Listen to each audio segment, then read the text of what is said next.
So the previous session was more into, the fundamentals. Now this session is more into the more into reading the charts. How does the charts move? So let me just quickly share my screen. Okay, my screen is sharing. Okay. The topic for today is going to be support and resistance. Let us focus more on support and resistance, right? So we'll keep this very simple because support and resistance is very easy to understand. Uh, and this is the basics. This is the basics of any foreign. If you look at foreign exchange, if you look at stock market, so looking at support and resistance is the basics of identifying how the market is going to move, who's in control of the markets, if the buyers and sellers are in control of the markets, and this is where we start. Support is area where buyers are usually interested to buy. This is where the support is. Support is usually where the buyers are interested to buy. You'll see a lot of buyers coming in. This is where the price goes up in value, whereas resistance, on the other hand, is an area where sellers are interested to sell. Where sellers are interested to sell. That means anybody who bought at support, they would like to now make their money, make their profits, and then sell at the level of resistance. Now, the market usually moves between support and resistance. That means if there are more buyers, the market goes up in value. If there are more sellers, the market dips down in value. Looking at the graph that I have opened right here, let me take the boxes off. Looking at the graph that I have open right here, there are a lot of sellers here. So if you see, there are a lot of sellers who are trying to push the market lower and lower and lower. And as the market goes down, the market always goes down from a level of resistance. What is a level of resistance? Area where sellers are interested to sell. Area where sellers are usually interested to sell. That means you'll always see sellers come into the picture to start selling, even here, right? And when you see such big candles, these big candles are based on fundamentals, on news, on important news events. News events is what we spoke in the previous session, in the first session. We covered the basics of the fundamentals of what news to look at and how can you trade with the news. Um, so looking at support and resistance, market usually moves between a level of support and between a level of resistance. This is how we identify the market movements. Support levels are usually identified by a red candle followed by a green candle is called a support. Now, this is the easiest way to identify is you look at a red candle and then you look at a green candle. This is how it is. So the first candle you look at is a red candle like this. You'll have a red candle like this, and then when a green candle forms like this is where you have a support forming. The support is formed right at the bottom. This is where the support is formed right at the bottom. So when you have a red candle followed by a green candle, the market has a higher probability to continue pushing up like this. This is where this is where the buyers are. The buyers are not coming from here. The buyers are coming from the bottom. This is where the buyers are coming from to continue to push the price higher and higher and higher. So anytime you see on the chart, let's go back to the charts. Anytime you see anytime you see the chart, make sure that you're first identifying the level of support, right? You're first identifying a level of support like this. Red candle followed by a green candle. When you have a red followed by a green, this is where the market goes up from. So if you look at the trend right now, if you look at a red followed by the green, what was the next candle? It was a green candle. Green, green, green. This is where you start buying. This is where you start buying. Red followed by the green. Of course, you have to look at the overall direction of the market. That does not mean that if you see red followed by the green, you directly buy. No. You have to understand the fundamentals. You have to see what the fundamentals are on. Is it bullish for the dollar? Is the dollar going up if the dollar is going down, right? Um, this is the most basic way to identify the trend and identify whether the markets will go up or down. let's go back to our original notes. Okay. To identify a level of resistance, we need a green candle followed by a red candle equals resistance.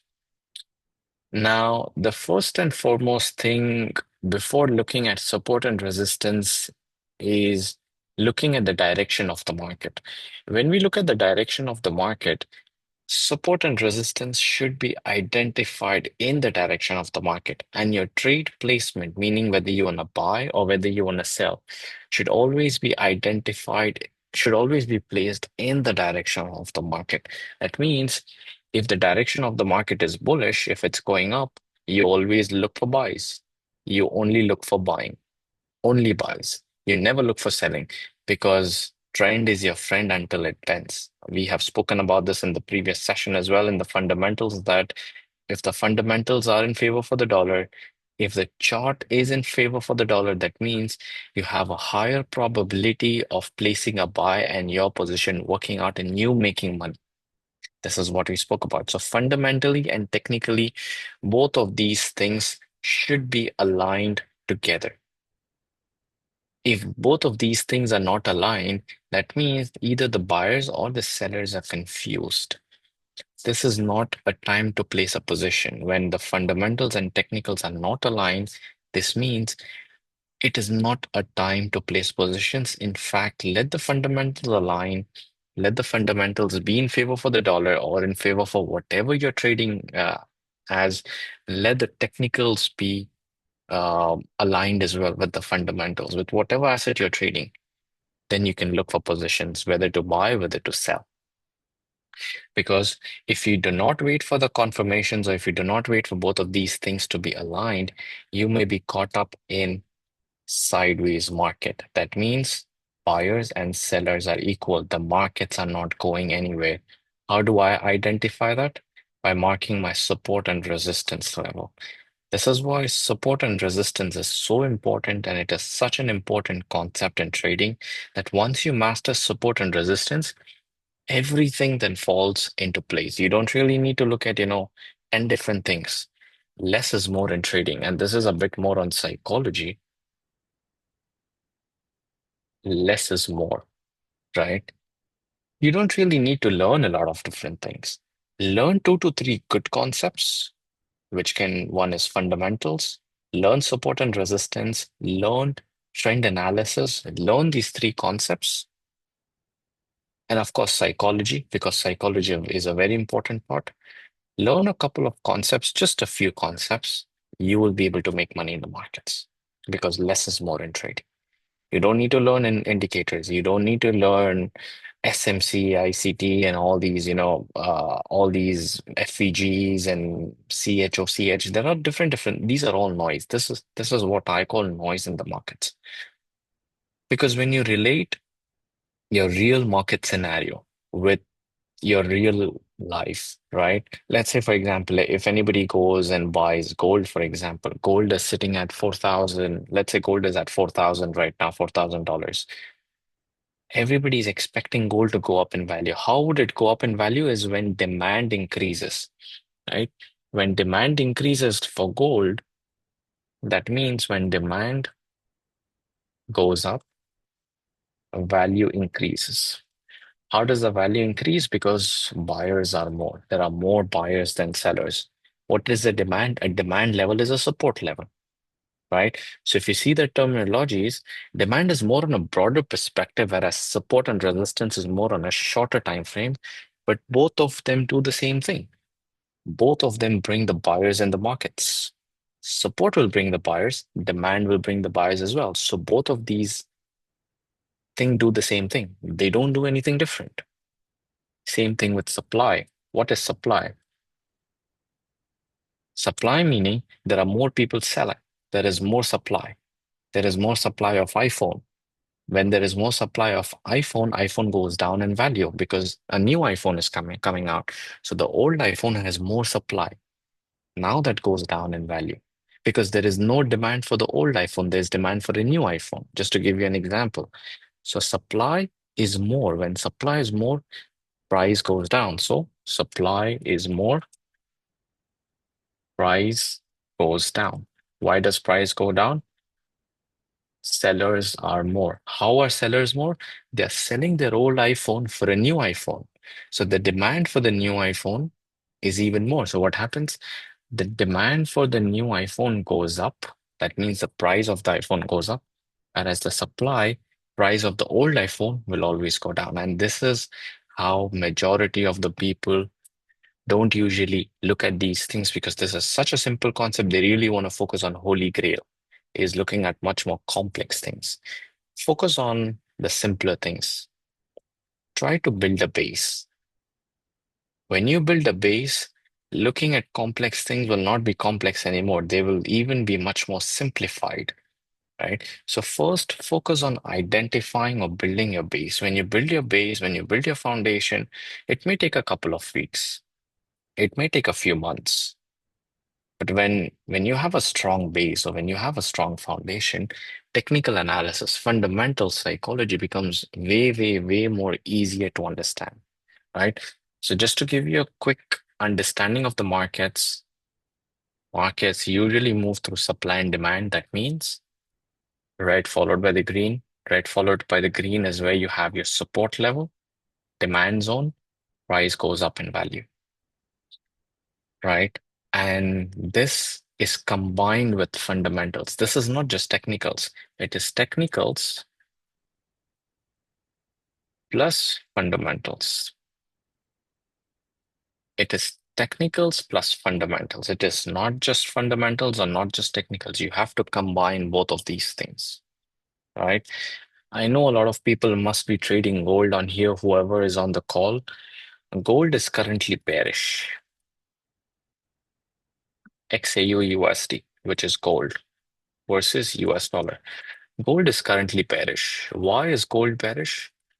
Gold is bearish because of US dollar going up. Why is the dollar going up?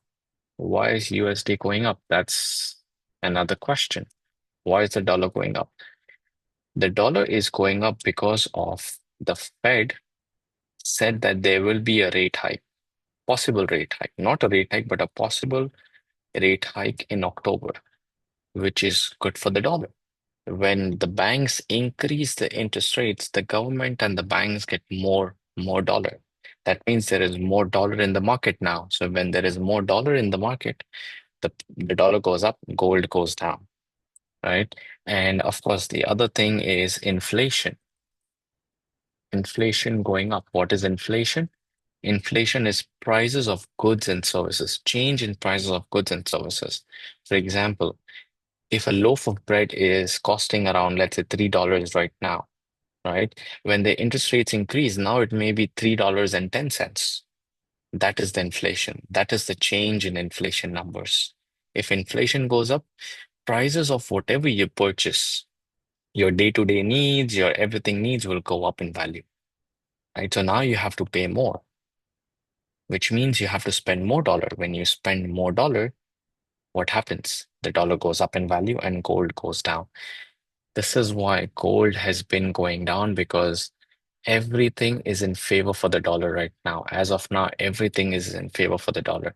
So the dollar is currently pushing higher and higher and higher. This is why I expect gold. I'm looking at gold right now. I expect gold to continue pushing bearish because gold is pushing bearish from a level of resistance and it is not going up from a level of support. If you see red followed by the green, it did not hold. It just fell down. Gold fell down. It could not hold. This is the reason why make sure you do your technical analysis, make sure you do your fundamental analysis, and this is what sets you from the people who are not making money in the markets and just gambling on prices going up and down. Let us look at trend analysis. When we look at trend analysis,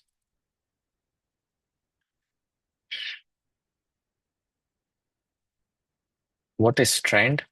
Is the direction of the market. Trend is the direction of the market. That means there are three types of trends: uptrend, You have a downtrend, and then you have sideways market. There are three kinds of trends: uptrend, downtrend, uptrend, downtrend, and sideways. Uptrend is when buyers are interested. You'll always have buyers' interest come in. Downtrend is when sellers sellers are interested. Sideways is when buyers and sellers are equal. Buyers and sellers are equal, right? Now, when we look at these three kinds of trends, trend never moves in a straight line. Trend will never move in a straight line. Trend will always move in something called as impulse and corrections. This is how trend moves. Impulse and corrections. What is an impulse? Impulse is the main direction of the trend. Longer wave. Impulse wave is always the longer wave. So if the main direction is up, impulse is going to be, I'll take this off. Impulse wave is going to be this one. This is going to be the impulse wave because this is the main direction. The main direction is up. So impulse wave is always going to be the longer one. And you could also use this in your analysis that identify impulse and corrections. Correction, on the other hand, it's called correction wave. Correction, on the other hand, is against the main direction, which is shorter. It's called a shorter wave. It's shorter wave, meaning shorter than the impulse. This is the correction. This right here is a correction. Why is it called a correction? Because it is going against the main direction of the trend, right? The trend is bullish. Correction wave is going against the main direction. That means this is a correction, meaning the market is taking a breather for it to continue pushing higher. This is what it means. I'll repeat it again. The main wave is the impulse wave, and the other wave is called a correction wave. Correction wave is when the market is going against the impulse wave. That is called a correction. It is taking a breather for it to continue pushing higher. This is how we look at it. So we could always say that this is a resistance and this is a support. Why is it called a support? The buyers are interested to buy here. This is where the buyers are interested to buy for us to continue pushing up. Sellers here, sellers here are interested to sell. This is where sellers are interested to sell. When the sellers are interested to sell, you could start. This is resistance. This is where resistance is formed, and then they book their profits. The market comes down. This is where buyers come in, sellers come in, buyers. It is, as I mentioned before, market will always move between buyers and sellers. There is no third person. Buyers and sellers are only two people in the markets who will move the markets up and down. It's just that it depends on who takes control of the markets. This is called an uptrend. The example that we looked at is for an uptrend, markets going up in value. Let us look how a downtrend looks like. Impulse, correction, impulse, correction, impulse. The downtrend, this is how a downtrend looks like.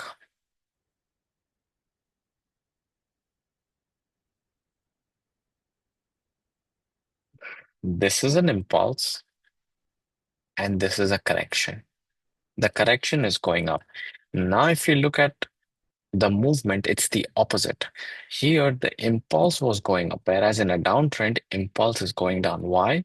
Because the main direction here is going down. The main direction here is going down. This is why you see the impulse is going down. This is the difference between an uptrend and a downtrend, that the impulse changes. So make sure when you also mark your impulse and corrections, make sure the first thing you do is identify the direction of the market. This is the first and the foremost thing, is to identify the direction of the market. And then comes your support and resistance.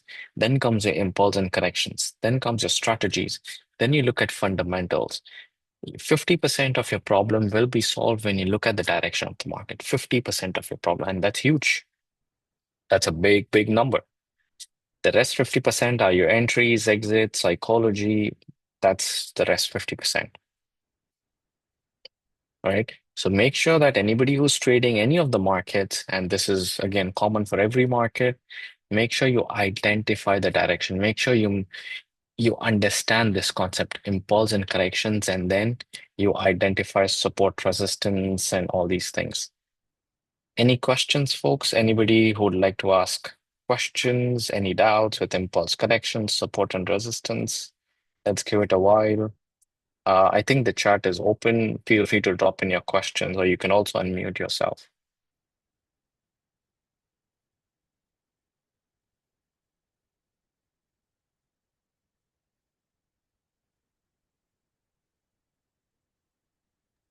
Krishak, can I ask a question?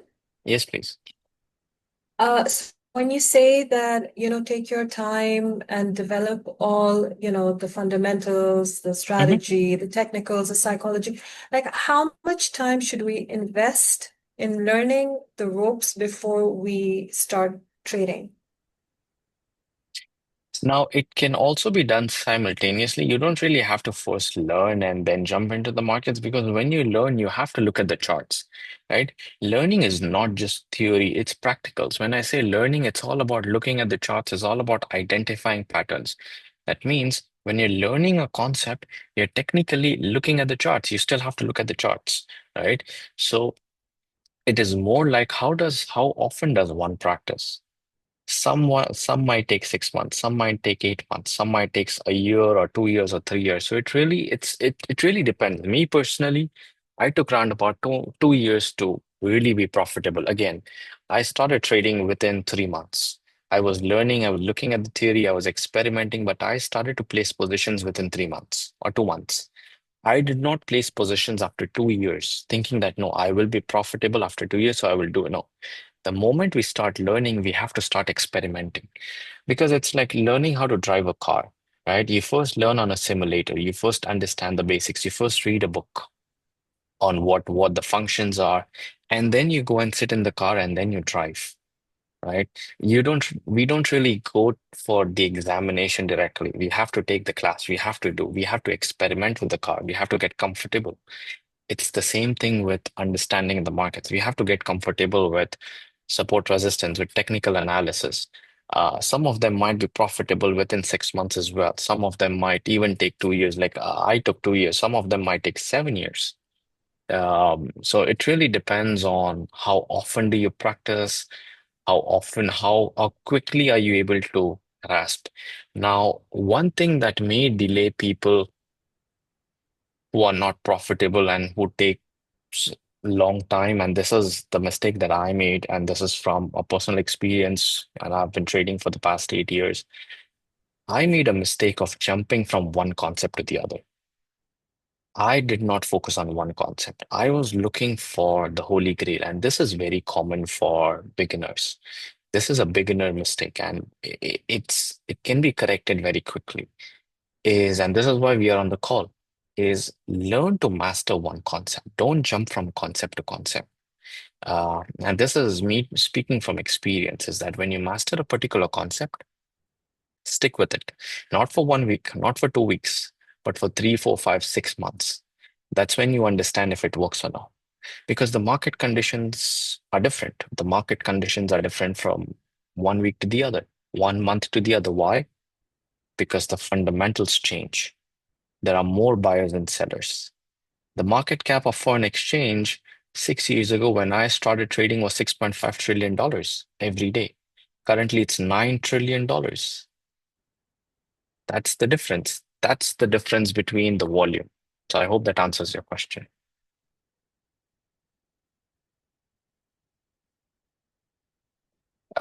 Any other questions, folks? Any questions, Said? Yes, thank you so much. Sorry, I was on mute. Yes, that No, answers my question, Krishak. Thank you. thank you. I think Said is typing something. Any questions, Said Abrar? Yeah, I could not write in the chat section. Can you No worries. please? So I wanted to know when to convince yourself to take a trade when you have identified the trend? Mhm. What is the incident that makes you enter in a selling or a buying position? What's the confirmation I wanted to say? Good question. Let me go back to the charts, right? Now, let's take a very simple chart, which is US dollar against the Japanese yen. We are looking at the 1 day time frame. That means each and every time frame on this chart is for 1 day, for 24 hours. What confirmation you would be seeing is first identify the trend, right? When you identify the trend, what does the trend say? Bullish. Trend is bullish. So you're very crystal clear, right? Now you're only going to look for buys. You don't need to look for sell. You don't need to short sell. Your 50% of issue has been solved. Now zoom into the markets. Zoom in here. Now, once you know that the direction is bullish, you don't really care what has happened in the past because you've already looked at it. So you don't really care what happened in the past. Come to the current market price. Zoom into the candles. You see the current market price is at 161.377. If you see that there are one, two, three, four, five green candles, what is the possibility that the market will continue pushing up or will come back down? That's the next question that you could ask, right? Because this is a resistance, right? Green followed by the red. This is a resistance. Price broke the resistance. And we just spoke, price will never move in a straight line. It has to come down, create support, and then continue pushing up. Ask yourself the question, if the price is already in an impulse, what is the probability that it will make a correction and then create another impulse? This is your time to wait and not buy right now. Because if you buy, your stop loss is going to be huge. You'll have a very big stop loss, 100 pips, 150 pips. That's a huge stop loss, right? So you got to wait for the markets to come down, give you a better price because you know as well. I know you have been trading and I know you trade actively. You also know that the market never goes in a straight line, right? And how do we know that? Look at the past. When the market creates an impulse, you'll have a correction. It'll create another impulse, you'll have a correction, right? And then it'll create another impulse. Now you got to wait for a correction. You have to wait for a correction. You cannot enter here because this is way up above, right? So your confirmation, your indication would be to wait for a correction, let this resistance turn into a level of support, and then you buy on the next candle, on the second green, not the first green, the second green. So wait for the candle to close in your direction. So your indication is wait for the candle to close in your direction. This is your indication. I hope that answers your question, Saeed. All right. Thank you. Um, any other questions, folks? I don't see anything on the chat. I hope this was insightful for a lot of people who have joined the call. We do host weekly calls. These calls are just to, again, give you an idea of how the markets have been and what to look for. So these calls are just to help you improve your trading skills, but we also offer one-on-one sessions and group sessions. So feel free to reach out to QBN, and that way we could also stay connected with these sessions as well. Again, um, I appreciate everybody joining the sessions. Um, I don't see any other questions. I think we can close the call, Natasha, if that's fine, because I don't see any other question. Sure. Okay, let's close the call. But before we close the call, I just want to thank you, Krishak, especially for your one-on-one classes that have really benefited me. I had no idea that I could see a different perspective once you're on one-to-one with you. So I just wanted to thank you for that. Thank you so much. I appreciate it, Natasha. Thank you. Absolutely. You're welcome. All right. Thank you, folks. Thanks, everybody. And we shall see you next week, the same time. Thank you, everyone. See you. Bye-bye. Thank you. Bye-bye.